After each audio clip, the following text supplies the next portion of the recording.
আসসালামু আলাইকুম সবাইকে। আমরা যে সিরিয়াল কিলার আপনার জিয়াউল হাসানের কথা তো জানি।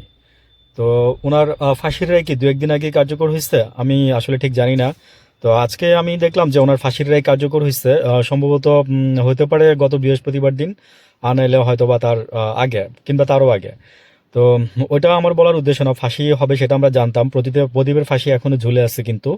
তো ওনারও ফাঁসি হবে কিনা আমরা জানি না। উনি নাকি 1030 জন, জিয়াউল হাসান 1030 জনকে আপনার এইভাবে পেট কেটে চিরে নদীতে নিয়ে বুড়িগঙ্গায় নিয়ে ফেলে দিচ্ছে।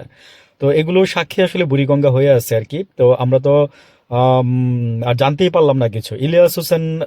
ইলিয়াস আলীর হত্যাকাণ্ড নিয়ে আমি একটা ভিডিও বলছিলাম, তো ওইখানে অনেক অনেক কথা বলছে। তবে সবচেয়ে ভালো লাগছে যে 99%ই পজিটিভলি বলছে। তা আমি বলছিলাম যে ভিডিওটা ছিল এরকম, ইলিয়াস আলী কি দোষ করছিল, ইলিয়াস আলীও নেগোশিয়েট করতে পারতো সালাউদ্দিন সাহেব। তো যাই হোক, আসলে কি ভাই, ভক্ত থাকবে না। যেমন আমাকে একজন বলতেছিল যে আমি একটু অন্য বিষয়ে আজকে কথা বলি, হ্যাঁ।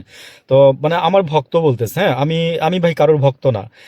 আমি ভাই মুসলিম, আমি এক আল্লাহর, আল্লাহ আমাকে সৃষ্টি করছে, হ্যাঁ, একটা সিস্টেমের মধ্য দিয়ে আমার মা বাবার মানে মাধ্যমে এই পৃথিবীতে জন্মাইছি। একটা সিস্টেম, কিন্তু সৃষ্টিকর্তা একজনই। আমার মা বাবাকে যা বানাইছে, আপনাকে যা বানাইছে সৃষ্টিকর্তা। আমি ভাই ভক্ত রক্ত মানি না। আমার ভাই ভক্তও নাই কেউ, ঠিক আছে। আমি ভক্ত পছন্দও করি না, এবং আমার ভক্ত কেউ হবে সেটা আমার ভালো লাগে না। আমাকে পছন্দ করতে পারেন, আমার কথাবার্তা ভালো লাগতে পারে, দ্যাটস ইট, নাথিং এলস মোর দেন।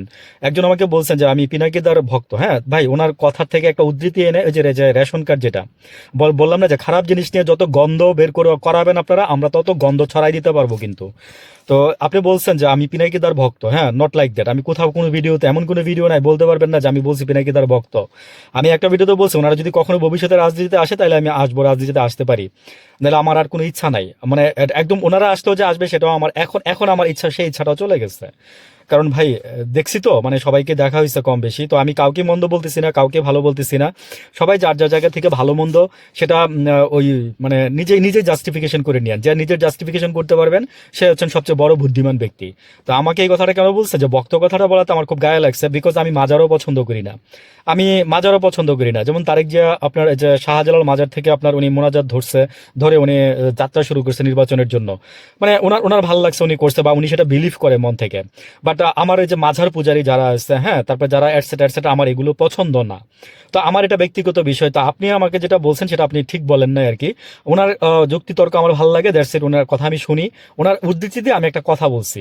আগে বুঝতে হবে, আমি বলছি না যে সম্পদ আর সম্পত্তির মধ্যে বুঝবেন, প্যাচ লাগাই দিয়েন না। সম্পত্তি হচ্ছে আপনার বউ বাবা মা, বিক্রি করতে পারবেন না, বাট আপনার বাড়িটা কিন্তু বিক্রি করতে পারবেন। সো বুঝতে হবে আপনাকে, বুঝছেন, বুঝা কথা বলতে হবে, না বুঝা কথা বললে হবে না। আমার দুই একটা কথা স্লিপ অফ টাং হয়, সেটা আমাকে মানুষ ধরাই দিলে আমি ঠিক করে নিই, ভালো।